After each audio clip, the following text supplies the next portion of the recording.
Well, with us now, Terry Smith, CEO of the city brokers Tullett Preborn, Katinka Barish of the Centre for European Reform, and Megan Greene, economist at Rubini Global Economics.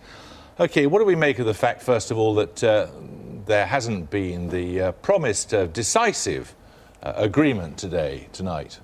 What do you think? Well, they've managed expectations pretty well. They started off saying there would be a comprehensive solution, but ever since then they've been backing down from that and saying actually it probably wouldn't end the crisis. So it's no surprise that there isn't a comprehensive solution, but they've managed expectations. I think it's impossible for them to come up with a comprehensive solution. I think it was a pipe dream to think that they could. And you, Katinka? I agree with that. The problem goes so much deeper. The problem is that we have over-indebted nations in Europe that don't grow, that we have a lack of solidarity, that we don't know how to get the ECB in. These are not problems you're going to sort out in one night, just like previous summits, step by step. Well, then why say you will?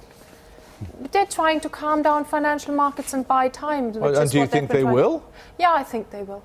The markets are placid enough, easily led enough, to calm down now, are they, and back off? Well, I think the markets understand that what they're trying to do now, this sort of three-part package, is fiendishly complicated. And, you know, I would be surprised if they came up with a quick solution with all the numbers and here's the package and this is what it looks like, because there's so many different things that need to come together. It is complex. So I'm not too surprised by that. Sharks like you in the markets, are you going to be pacified by this?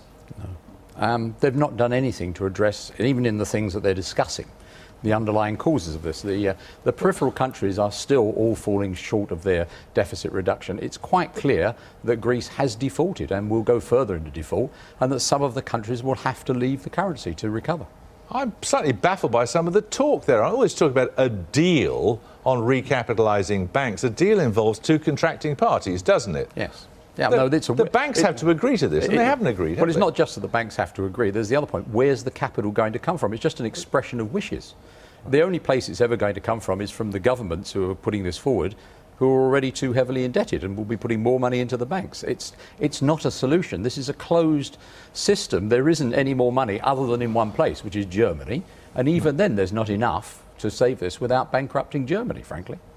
What do you make of it, Megan? I think the markets might be pacified for a week or two, and then they'll start to see that this isn't a best case solution, it's a second or a third best solution. It's not good enough. But it almost doesn't matter. If they leverage the EFSF and are able to support Italy and Spain for about 12 months, then it's okay if the markets are putting pressure on those countries. Do you get the impression that these political leaders gathering in Brussels actually have much understanding of how markets work? None.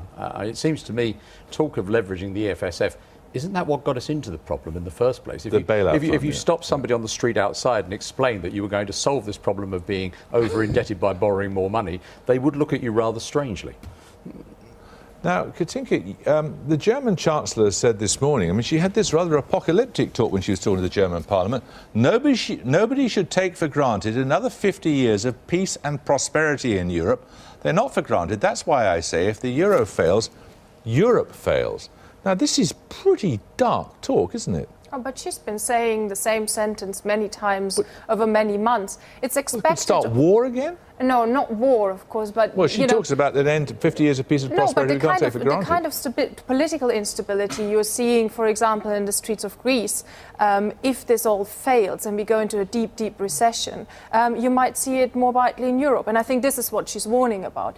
And she's also the Chancellor of Germany. She's expected to make strong statements about the future of Europe, because in the beginning, when she didn't, you know, when she sounded rather modest and made this sound like it wasn't a big problem, she was criticized for that. Now she sort of blows this up a bit, which is exactly what she should be doing. And she did get a big majority for her mandate to negotiate in Brussels on the back of it.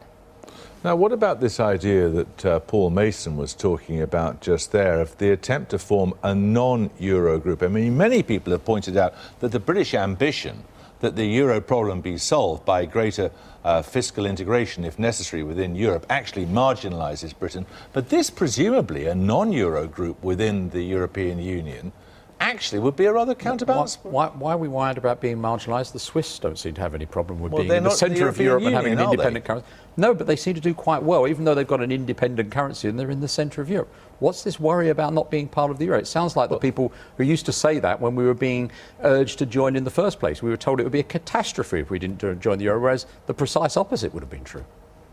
But I do think that Britain is trying to stage its economic recovery on the back of rebalancing its economy towards exports, most of which are going to the Eurozone. So I think that, Britain really does have a choice to make about its role in Europe. That's the reason that it matters, because it matters to us, because it directly affects the well-being of everyone in this country and not just within the Eurozone.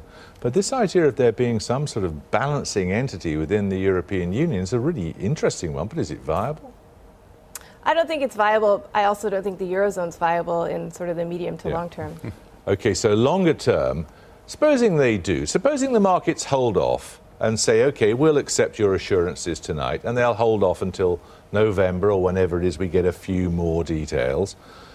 Longer term, is the euro viable? I don't think it is. I think in 12 months' time, when this leveraged EFSF runs out of money and Italy and Spain have to go to the markets, they won't look any better to investors than they do now. So I think at that point, the future of the euro really is called into question. The inherent contradictions in the euro will still be there, whatever is agreed, won't they? I am still a believer that the euro can hold together. Italy and Spain might have a liquidity problem, but they are countries that should be able to service their debt in the medium to long term if we get through that rough patch. And if we put enough support into place that the markets stop worrying about Italy and Spain, then of course the interest rates go down and they are able to service their debt. Greece can't. Greece certainly is insolvent, and this is why they're now talking about a bigger reduction in debt. But I still believe there's a lot of political will still in Europe to save this. For me, the most important statement today did not come from the German parliament, did not come from David Cameron. It came from Mario Draghi, who said, we will continue buying bonds in the market, which is very important to continue shoring up. Right. They seem to he's think a politically appointed figure, isn't he?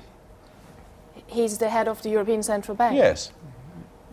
That is still a reasonably independent institution. But hasn't this whole crisis shown us precisely the poverty of political expectations when it comes to the real world?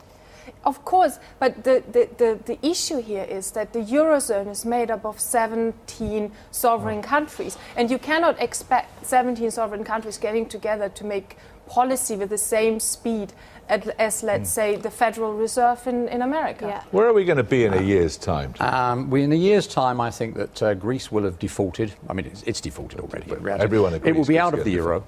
And one of the great sayings, I think, is who defends everything defends nothing. The attempt to defend Greece may make it impossible to defend the position of Portugal, Spain and Italy. Or they may have to go for capital controls like we had in the UK when we had exchange control before 1979 to stay in there. Otherwise, they'll have a flight of euro deposits from their banks that will bring down the banking system. I don't think I quite understand what you mean. No, on the day when Greece announced that the euro deposits in Greece are no longer euro, they're drachma, all of the euro deposits in Portugal, Spain and Italy are going to get up and leave if they're allowed to. And that will then cause a domino effect, which will be, I'm afraid, very, very bad. So they either have to follow out of the euro or they have to put in some capital controls such as we used to have. All right, we'll leave it there. Thank you all very much. Thank you. Well, now, earlier this evening, a former director at the investment bank Goldman Sachs handed himself into the New York police. Rajat Gupta's been charged.